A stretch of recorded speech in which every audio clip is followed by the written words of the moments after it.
结论就是地上权的房子优先考虑不要买哦，优先考虑不要买。我讲这个话就很得罪哦，就是很多建商现在是盖地上权的房子哦，地上权的房子哦，我先说未来会变得非常的多，这个数量哦会猛爆性的增加。为什么？因为国有财产署哦，那个修法过后，国有财产署现在不能再卖超过500坪以上的国有土地了，以前是可以卖的，那一卖又卖土地财团，又要安诺，所以现在啊，他不能再说什么贱卖国有财产哦，你国有财产你怎么处理都不对了哦，所以现在就只能租，通常做什么事情，就像 BOT 那样，那大概是70年的使用权哦。地上权的房子以后会非常非常的多，然后这些地上权哦会有一个优势，什么优势？它很便宜哦，它很便宜，它以后地价税超高那是另一件事哦。没继承人该买房还是继续租房，这个房产决策直接影响你的未来。先说结论哦，还是要买房啊，建议你买房啊，因为你老了以后还能把房子拿去办一个东西叫以房养老，那个以房养老是银行办的哦，不是诈骗集团办的哦，银行办的。银行有一个内规是屋龄加计贷款期间小于等于60，如果等你老了，房子的屋龄也超过50岁了哦，那到时候银行承做的意愿可能不会很高。嗨，我是买房阿元，订阅买房阿元，我先祝你老了有房也有钱。我们在上一支影片聊了30年前买房决定现在的阶级，如果你还没看的话可以看一下。那今天我想跟你讨论没有继承人该买房还是租屋，这是来聊一个蛮特别的新闻哦。一样我先念标题，45岁单身无继承人该买房或租屋，一票人喊以房养老，老了有依靠。那简单讲一下，就是这个网友在外租屋逾20年，然后遇到佛心房东，他从来没涨过租金，很多这样哦。那个老房东都这样，就是房客没有换，他都不涨房租的，那租多久都还是那个10年前、20年前的行情。哦，那他现在的房租一个月是4000块哦，他说4000块租20年。那我猜啊，如果他现在去外面找房子，这个4000块20年前的房租现在一定都爬到1万以上，所以这个网友就因为房租很便宜，就变成他都没有想要买房子哦。那盘点了一下，他现在手上550万的存款，然后再考虑要不要买房子。第一个选项是30年的中古电梯大楼哦，2房的价格大概500多万。那第二个选项是新建案哦，价格1200万含车位，所以在考虑要买哪一个比较好。那他有一个比较特别的考量是说，因为他现在单身，父母亲又走了，然后他又没有兄弟姐妹，都是一个人过，所以这间房子未来也没有什么人会去继承这样，然后他就很疑惑说，那我到底是要买还是不买？所以你要知道，房子不会被亲戚继承哦。那这个网友的条件比较特别的地方在，未来会拿到他房子的人，应该就是国家哦，对，就是我们现在民法的规定是这样，条款很复杂，那我就不念了。民法第1138条哦，遗产继承人除配偶外，依序为：第一，直系血亲，就子女啊或孙女哦；2，父母；3，兄弟姐妹哦；4，祖父母，里面没有亲戚哦，没亲家哦，什么你的子女、舅舅这些都不算哦。那除非你有特别立遗嘱要给他们，不然他们是无法继承的。所以对这个网友来说，最重要的其实是这间房子未来能不能拿来办以房养老，让他的房子来养他，过好晚年生活这样。所以他要去思考的是，等他去申请的时候，银行会怎么看待他要买的房子。这个我认为才是他应该要考量的题目了。那最后你要知道，以房养老的条件，我先讲一个前提就我现在讲的条件是2024年今年。现在银行对于这个以房养老的专案大概会给怎样的条件？你不要10年后还来这支影片来问我说，条件变了。我未看先猜条件应该会怎样？会越来越差，越来越差。为什么？因为到时候老屋跟老人会非常的多嘛，超高龄化社会然后老屋的供给会炸出来未来只会多不会少，所以我个人判断条件会变差。然后银行现在怎么办以房养老，也是爱办不办，因为这个东西就还不是主流的业务嘛。未来我判断它应该就会变成一个很主流的业务项目，就一堆老人甚至银行也没有办法，银行要派人去去安养院，因为他没办法自己下来去那个银行去办理这个业务之类有没的，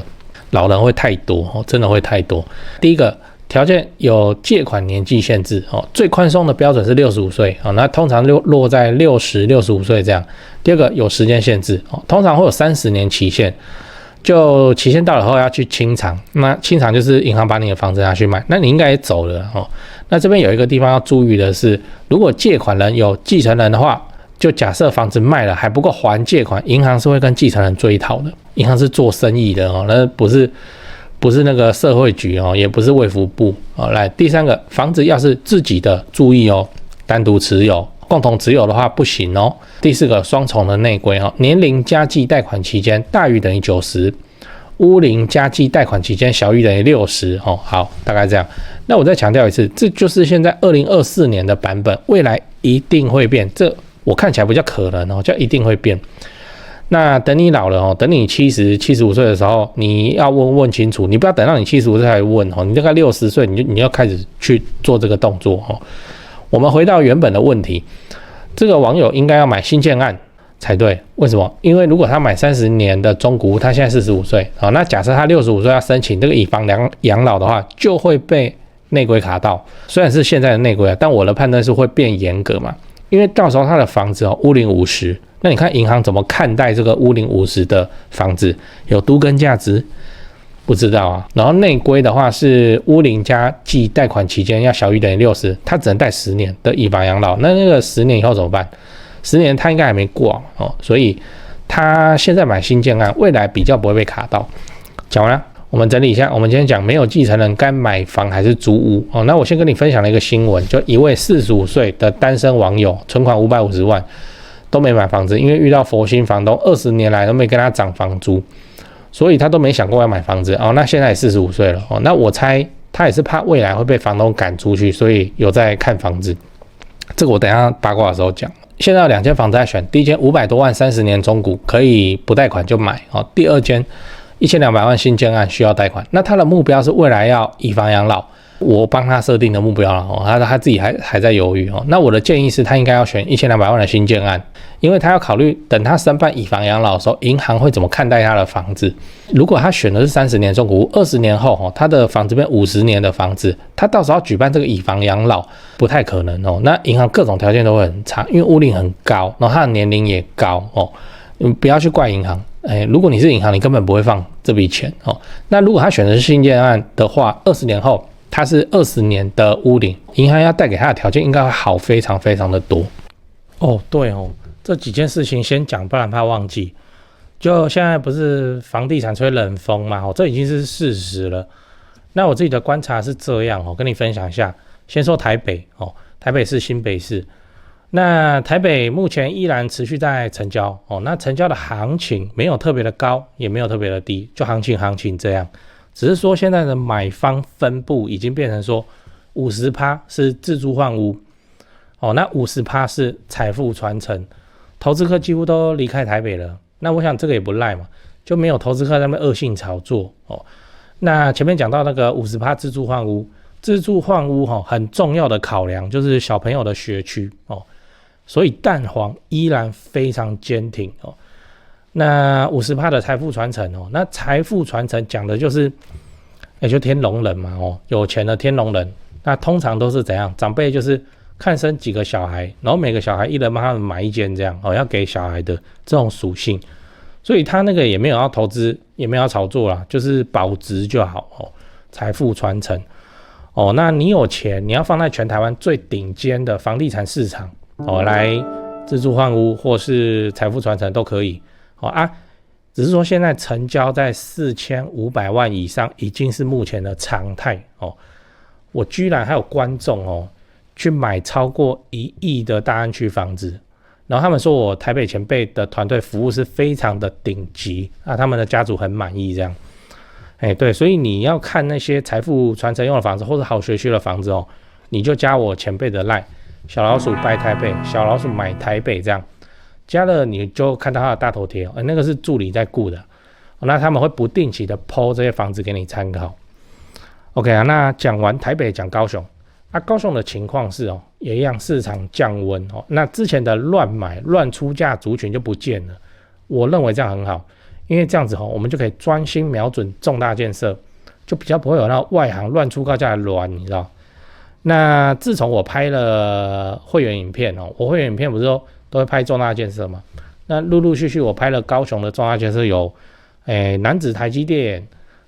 到凹子底3大开发案、富邦凹子底 BOT 案，到71期4地重划、新高雄火车站，到亚洲新湾区你们观众很奇怪我拍一个重大建设，你们就跟着买一个重大建设附近。高雄我是很有信心没想到说，这个观众好像比我还有信心买的比我还贵，买的比我还多真是蛮夸张那看好高雄，你瞄准重大建设，就找我推荐的台湾房屋美术之星店700坪，高雄最大房仲店。那在高雄你要卖还是要买那你就给他们一条龙就好了，就跟我一样，我过去10几年都是他们处理的，这是真的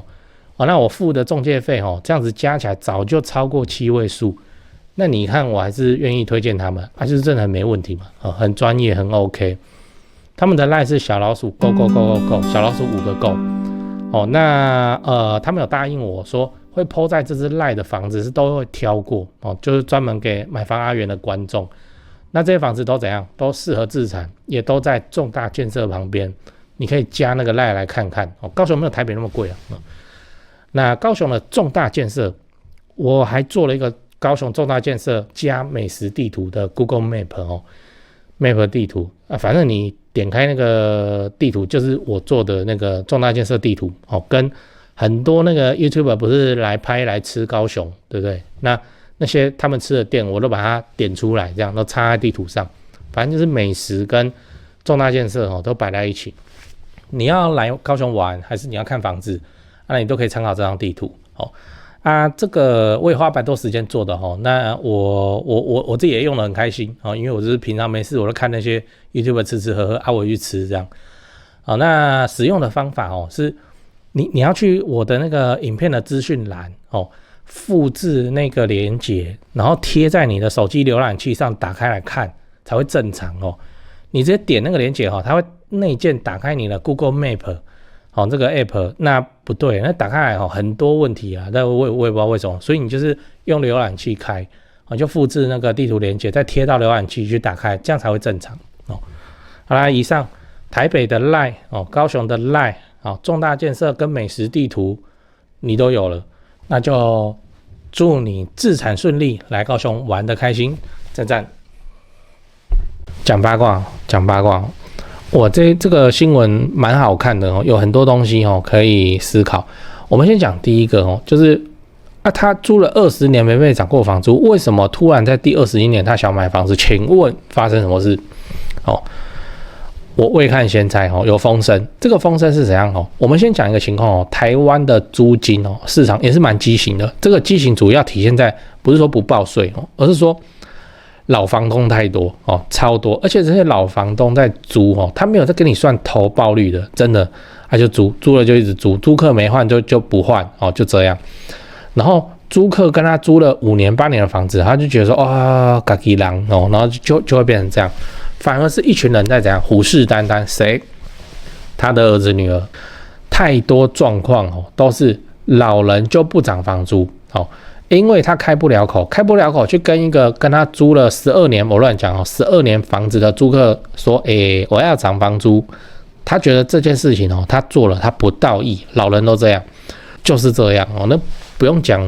我们身边都是啦我们的亲戚朋友都是，就不会去涨租客的房租，只要租客一直租在里面结婚生子，他就觉得很好，那他也不是说依赖那个钱来生活，你要他开口去跟那个租5年8年10年12年的租客说要涨房子，他这种话他讲不出口，然后他在家里也会被儿子女儿念现在行情都多少，你才租人家多少？为什么会这样是因为那个儿子女儿跟那个租客完全没有交集换句话说，叫儿子女儿怎样管他，你是我的谁这样你害我少收钱这样。所以一旦发生了房子要给儿子女儿，不管是走的继承还是生前先处分，这些第二代就是儿子女儿绝对涨房租，一定涨就是会涨房租。那通常会租这么久的租客也没有那么精打细算，他也不会说我现在是不定期租约，所以你要怎样的呢？应该也没有，他们就觉得哇，要被涨房租怎么办哦？要么就吞了，要么就搬家。一搬家就遇到那个情况，就说哇靠，抬头一看，现在房租市场怎么回事？那些儿子女儿涨房租这件事情是铁定会发生。我听过我的朋友讲说，他们家在那个不是蛋黄区啦，反正就是有一间透天然后租给人家，一家子人在里面生活，租给一个阿嬷那阿嬷的儿子然后孙子现在都在里面，在彰化租人家多少钱？一个月5000块就这样，一个月5000块，到现在还是5000块，赶不走了那怎样？要等那个老人处分这个房子或是就走掉了，然后继承那儿子女儿立刻涨价那个阿嬷关我屁事就会变成这样。所以租屋主现在不知道水深火热，不知道外面的租金已经大涨，而且政府的各种举措真的都会导致租金大涨。为什么我一直建议能上车就要上车？你以为这边炒房你以为在那边要赚多少钱不是啊，这是一个安身立命之本那租屋就是这样，只要换到第二代那就会被涨房租。一旦被涨房租，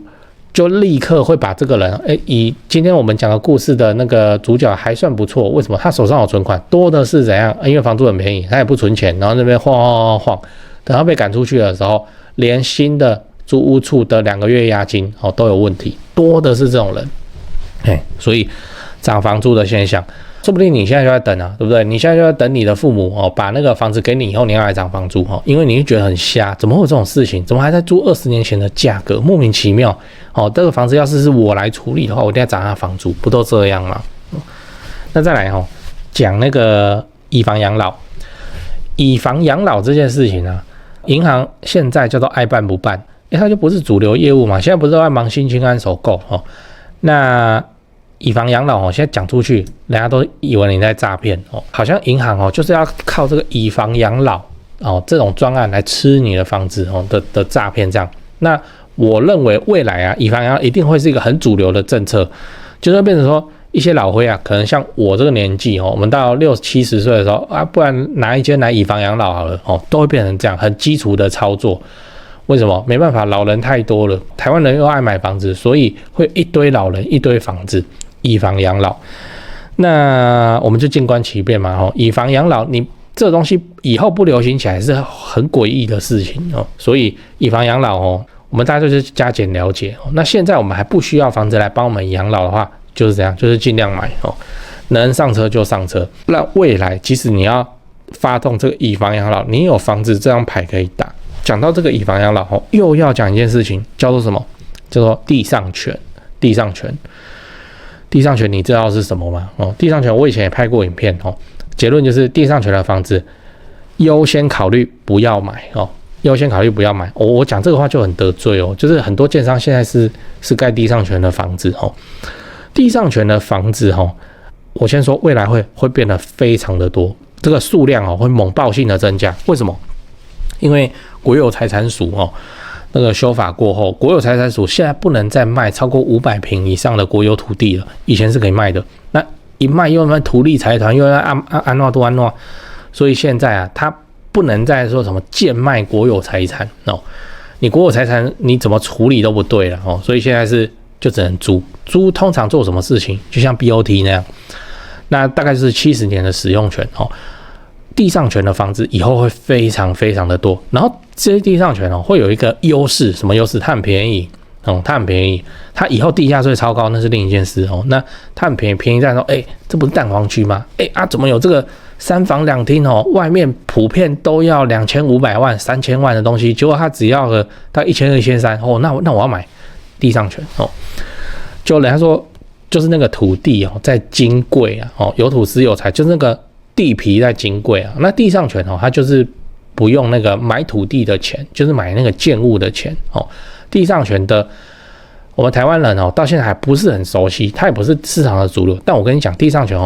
以后会数量非常的庞大，而且国有财产的土地很多啦，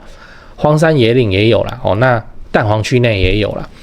那些房子会变成蛋黄区中的便宜房子，又新很棒，对不对？好，我不建议为什么？以房养老会出问题，真的会出问题。那个地上权的房子随着时间过去，屋龄加一哈，它的价值会迅速往下跌好，你又要讲那个例子了，没有啊，台北的金站金站，你看它以前卖多少，现在还是可以涨价，那你去买啊，对啊，那你去买啊，你敢不敢？对，地上权的房子我们现在怎么看待？就是毛毛的，贷款也没优势，后续的持有成本又很高。又没有办法发动以房养老然后你说啊不会了，没差啦，这个70年呢，这个70年，我现在40岁70年后我110岁我早走了，没差，我可以用到死，没错。好，我不建议了，我还是不建议了。你留一点给你的后人嘛那你不想留给后人没关系嘛，你就留给一些社会福利机构。我跟你讲，社会福利机构、社福机构、身障协会等等他们就很苦了，苦在哪里？用爱发电就变成说他的员工这直接讲结论，就是说，如果一个社福机构能够提供给员工来用爱发电的员工，伟大的员工来提供住处的话，他们招募会顺利很多。你可以把房子捐给他们不然你捐慈济算了就这样一讲到慈济又要被延上反正我也不晓得慈济明明信徒这么的庞大，这么的多，可是讲到慈济好像就毁誉参半这样，我也搞不太清楚。然后很多人一提到慈济就张牙舞爪的。我要表达的事情是你房子你没有人可以继承，你应该不至于那么惨那即使你真的没有人可以继承的话，那你就给那些社福机构，让他们去轻松一点招募员工上不然都已经用爱发电，薪水低到爆了，然后他还要自己在外面租房子，你是要人家怎么办？就给那个社福机构，让他们能够提供一个宿舍给那些员工这样是很好很好的事情。把爱传下去地上权你给人家还要考虑对不对？因为持有成本那么高，地上权真的是不太 OK。可是地上权又不得不这样子做，因为国有财产署不再卖大块土地了，所以未来地上权数量会变得很多，高雄都有，连高雄都有新盖的，怪怪的这是怪怪的，确实比外面一圈就是便宜，然后大家住起来也是蛮爽。但是因为高雄的地上权蛮新的这些地上权都还屋龄我看都还10年以内，新一批的还没有遇到他们地上权也做70年所以现在都很早期。那你要看那个地上权很老的房子有来，我还去看过因为我想干怎么便宜然后赶紧去看在哪里，捷运善导市站台北市捷运善导市站那边有很老的屋龄30年了吧然后什么土地是市场处台北市市场处的用地，地段极美就是那个善导市捷运不用走很久，走一下就到了成功高中那边。结果地上权的房子，你看它老起来也是个烂大楼对啊，卖多少还是要过千但它对比善导市附近的房子怎么样？超级便宜，那你去买那它现在使用的年限已经被砍了那么多，我实在是不知道地上权会发生什么事应该要有一处地上权然后发生了那个土地要收回，然后大家那边静坐抗议然后我们大家看看能不能抗议出一个往后地上权怎么处理的范本。有非常多的地上权这其实591上也会写，像那个台北市市场处用地的房子，我相信时间到市场处拿不回去为什么我就来跟你抗议对不对那还有很多是土地银行土银的，那土银全省都有了土银的资产也是一大堆地上权的房子，地上权还有分地主是政府还是民间民间是怎样？财团财团建商自己的土地，然后那边盖地上权会很麻烦。建商是做生意的，他不是你抗议就有用的呢，对啊，所以地上权的房子以我现在我的立场来说，我是不建议，我真的是不建议。因为我在高雄你人在高雄，你看什么地上权对啊，我的想法是这样，给你参考如果你在台北市寸土寸金到爆你就是需要你就是有那个考虑那个精湛的地上权，说不定是可以考虑的。但你在离开台北市的地方，你还去研究地上权，这不是很诡异的情况吗？不然那个观众里面有没有那个地上权的让我采访一下，看地上权目前有什么。有什么你住起来你觉得不舒服的地方我也可能得到的结果是没有超棒房子又新又便宜赞大家都来买掉，可以都可以那我很关注的地上权也不是等70年后会发生什么事的这种关注，而是那个每年的地价税哦，地价税听说非常的高，但我就没有看过那个地上权的持有者，然后出来讲说什么他哭地价税好贵，好没看到哦，所以我不晓得呢，地上权我现在看起来还是越看越毛哦。那一考量到往后的事情哦，包含到以房养老，地上权目前还是不应该去考虑哦，这比较合理一点，给你参考。